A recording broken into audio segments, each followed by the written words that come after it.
Hello everyone.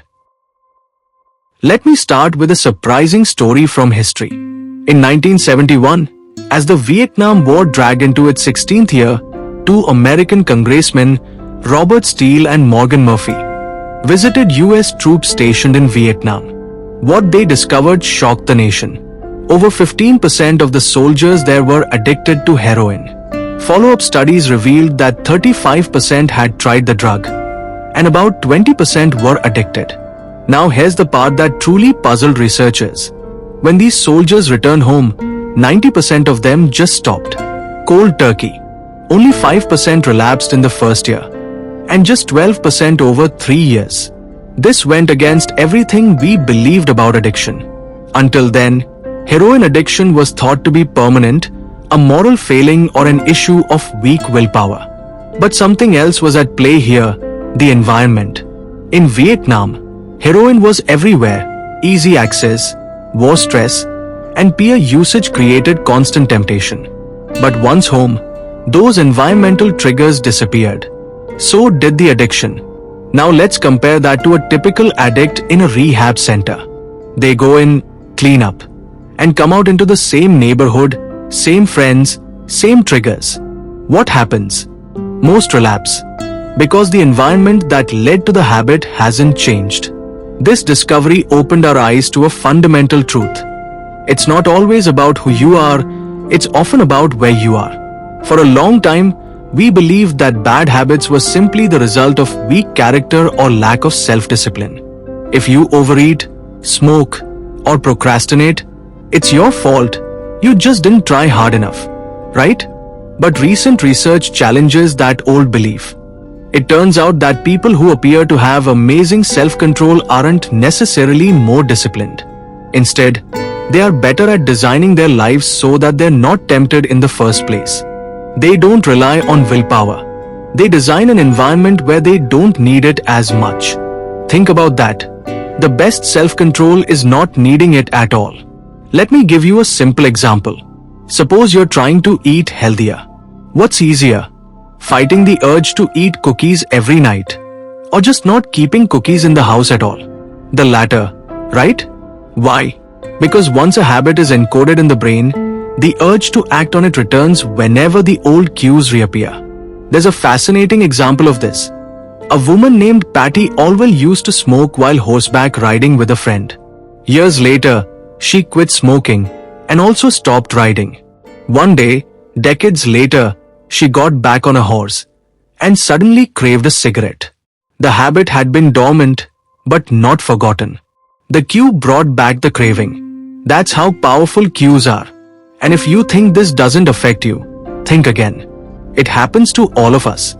Maybe your cue is stress and your response is junk food, or loneliness, and your response is scrolling endlessly on your phone. And the cycle continues. Bad habits make us feel worse, which triggers the habit again. It's a downward spiral. Researchers call this cue-induced wanting. Just seeing something for a split second, like a photo of junk food or a gaming console, can ignite desire even if you're not aware of it. So what's the real secret to self-control? Don't fight your habits, change your environment. Let me repeat that. Don't fight your habits. Remove the triggers. That's far more effective than trying to be a willpower warrior all the time. Let me give you a few practical examples. Times can't stop checking your phone? Leave it in another room when you're working. Times feel jealous or anxious scrolling through social media? Unfollow accounts that trigger those feelings. Times binge watching too much Netflix? Move the TV out of your bedroom. Times overspending on gadgets? Stop reading product reviews and tech blogs. Times addicted to video games? Unplug the console and store it out of sight. These are simple, almost boring solutions.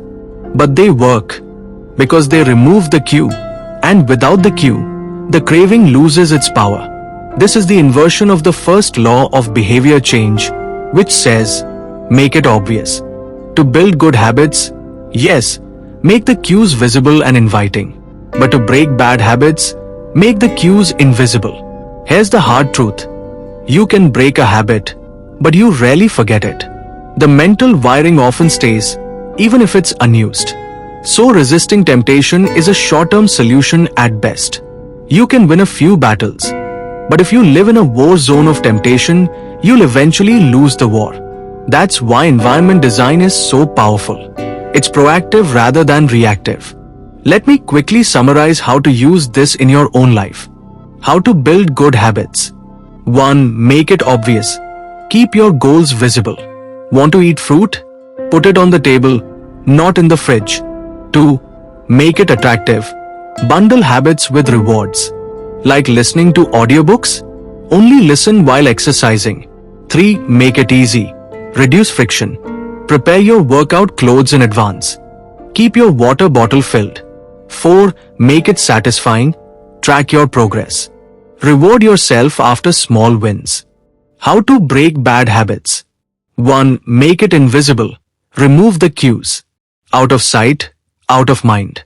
2. Make it unattractive. Reframe your thinking. Remind yourself why the habit is harmful. 3. Make it difficult. Add steps between you and the habit. Use blockers or require passwords. 4. Make it unsatisfying. Get accountability.